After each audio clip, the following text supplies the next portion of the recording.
Vincent, on décrypte ensemble dans tout le 7-9 ce premier débat, donc Clinton-Trump aux États-Unis.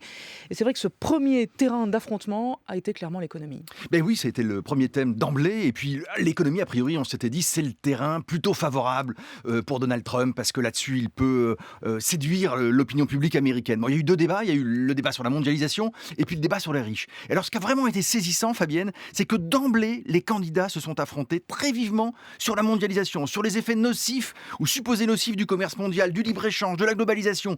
Trump a fait le procès de la mondialisation. Alors, il fallait parfois se pincer pour y croire. Mais oui, on est bien aux États-Unis, on assiste bien à un débat entre les deux prétendants à la Maison-Blanche. Voilà un pays qui a été le fer de lance de la mondialisation, qu'il a théorisé, développé, mis en pratique avec de multiples accords régionaux et où le climat général est en train de se retourner. S'il fallait juste une image, un moment pour symboliser les tourments de l'Amérique d'aujourd'hui et la fin de cycle auquel nous assistons, eh bien ce pourrait être ces premiers échanges entre Hillary Clinton et Donald Trump. Jamais on n'avait entendu de la part d'un candidat à la Maison-Blanche, qui plus est républicain, une telle charge, une telle critique aussi violente contre la mondialisation et le libre-échange. Donald Trump a aussi tout fait pour enfermer sa rivale dans la caricature bobo du village mondial, associant son mari Bill Clinton à cette Amérique ouverte, trop ouverte sur le monde, et notamment sur ces deux pays agités comme des épouvantails par Donald Trump, le Mexique qui a pompé les États-Unis et la Chine qui est accusée d'être un pays voyou qui manipule sa monnaie, ne respecte aucune des règles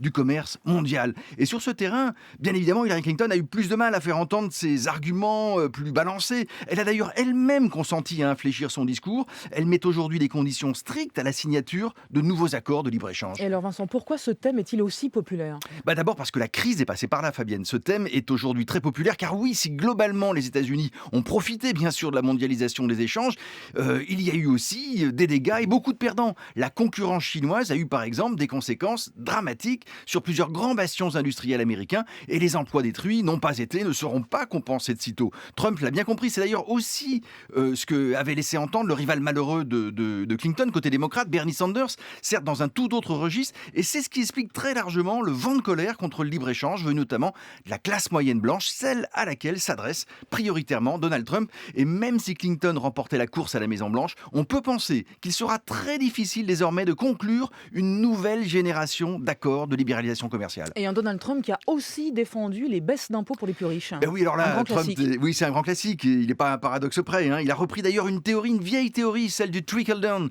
Littéralement, vous savez, la théorie du ruissellement. C'est une vieille théorie libérale qui affirme qu'il est bon qu'une société compte beaucoup de riches parce que la fortune ruissellera le long de la Les miettes pyramide des riches sociale. descendront sur les pauvres. Voilà, fertilisera toutes les couches successives sous forme de consommation, d'investissement, d'emploi. Bon, le problème, c'est avec cette théorie, c'est que le miracle tant attendu du trickle-down, du ruissellement, donc, ne s'est jamais vraiment produit. Mais aux États-Unis, qui ne ressemble à aucun autre endroit du monde, on peut encore y croire ou tenter de le faire croire. Mais je dirais que sur ce sujet aussi, on n'est plus dans les années 80 et les Américains ont beaucoup changé.